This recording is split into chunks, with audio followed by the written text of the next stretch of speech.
जेनजेड के शानदार विद्रोह प्रदर्शन करने के बाद, केपी शर्मा ओली की सरकार को गिराने के बाद अब प्रश्न ये उठ रहे हैं कि भाई साहब नेपाल का अगला पीएम कौन बनेगा।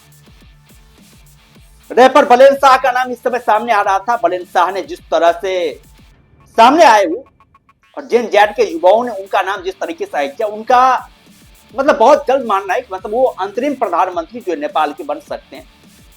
लेकिन उसके अलावा भी जेनजेड के ग्रुप में जो है अब फूट पड़ चुकी है और ये गुट जो है वो दो खेमे में बढ़ चुकी है। अलग अलग पीएम के नाम जो सामने आ रहे हैं, हालांकि बहुत जल्द ये क्लियर हो जाए भाई कौन सा ऐसा चेहरा है जो कि पीएम के पद के रूप में जो है, अंतरिम प्रधानमंत्री के रूप में जो है मनोनीत किया जाए। लेकिन भाई साहब नेपाल के युवाओं ने जो कारनामा किया है, जो उन्होंने दिखाया है, शो अप किया है, वाकई पूरी दुनिया के लिए एक एग्जाम्पल बना करके रखती है। तो सरकार चाहे कितनी भी मजबूत क्यों हो, यदि उसकी नीतियां जनता के खिलाफ है, भ्रष्ट है, तो वो सरकार चलने वाली नहीं है। और पूरी दुनिया में जो है इसका बिगुल नेपाल के युवाओं ने बजा दिया। जिस तरह से विरोध प्रदर्शन किया है, और होना भी चाहिए। मतलब आप देखिए, ये बहुत बड़ी समस्या है कि जो डेमोक्रेसी में नेता चुने जाते हैं,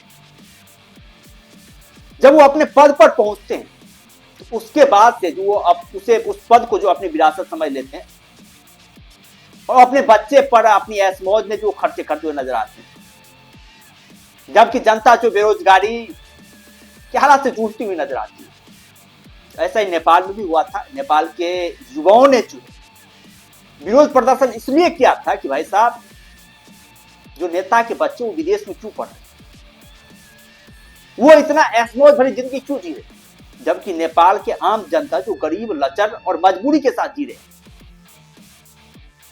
ये बात है। उसके बाद से जब युवाओं ने इसका विरोध करना शुरू किया तो भाई साहब सोशल मीडिया पर ही बैन लगा दिया नेपाल की गवर्नमेंट, ताकि युवाओं की मांग जो है वो बाहर ना जा सके।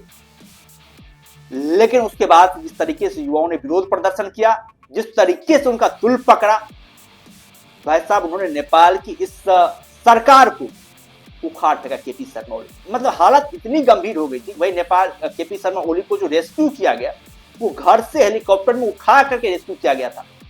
लटकते हुए भाई साहब भागे हेलीकॉप्टर से, नहीं तो जान भी नहीं बचती।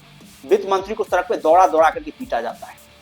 खैर अब जो है नेपाल पूरी तरीके से धीरे धीरे जो है प्रोग्रेस करे, धीरे धीरे शांति को लेकर के अपील किए जा रहे हैं। बलेन शाह ने भी अपील करी कि भाई नेपाल के जो जेनजेड प्रदर्शनकारी है वो पूरी तरीके से शांत हो जाए, पूरी तरीके से जो है इस आंदोलन का हिस्सा अब ना बने। जो उनकी मांगे वो पूरी की जा चुकी है, लेकिन अभी भी जो है नेपाली विरोध प्रदर्शन नहीं रुक रहा है। तमाम तरह की आगजनी, ये वो घटनाएं आ रही है, पशुपतिनाथ की भी मंदिर की घटनाएं आ रही है। तो जाहिर तौर पर इस जेनजेड के जो आंदोलन है, इस आंदोलन को कहीं न कहीं हाईजैकिंग भी की गई है।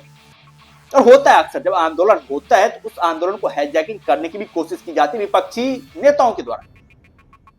तो यहां पर भी जेनजेड के आंदोलन को जो हाईजैक करने की कोशिश की जा रही है, लेकिन अब पूरी तरीके से माहौल जो शांत होता हुआ दिखाई दे रहा है, पूरी तरीके से स्थितियां बदलती हुई दिखाई दे रही है। नेपाल के युवाओं की मांग है भाई साहब नेपाल में जो है भारत के पीएम नरेंद्र मोदी जैसा पीएम उन लोगों को भी चाहिए। और जाहिर तौर पर नेपाल के युवाओं की ये मेहनत जो है रंग तो लाएगी। भाई नेपाल के दूसरे जो पीएम बनेंगे वो ये सोच करके तो जरूर बनेंगे भाई साहब नेपाल का पैसा जो है नेपाल के युवाओं में ही लगनी चाहिए, ना कि उनके बच्चे के लिए पर्सनल सुख सुविधाओं के लिए पैसे लगे।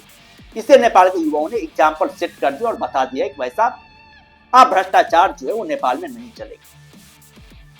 खैर बधाइयां हो नेपाल के जनरेशन जेड के युवाओं को, जिस तरीके से उन्होंने साहसपूर्ण काम किया है, जिस तरीके से उन्होंने विरोध प्रदर्शन किया और जिस तरीके से गोलियां खाने के बावजूद भ्रष्टाचारी सत्ता को उखाड़ करके फेंका है, उसके लिए उनकी जितनी भी तारीफ की जाए वो कम है बहुत।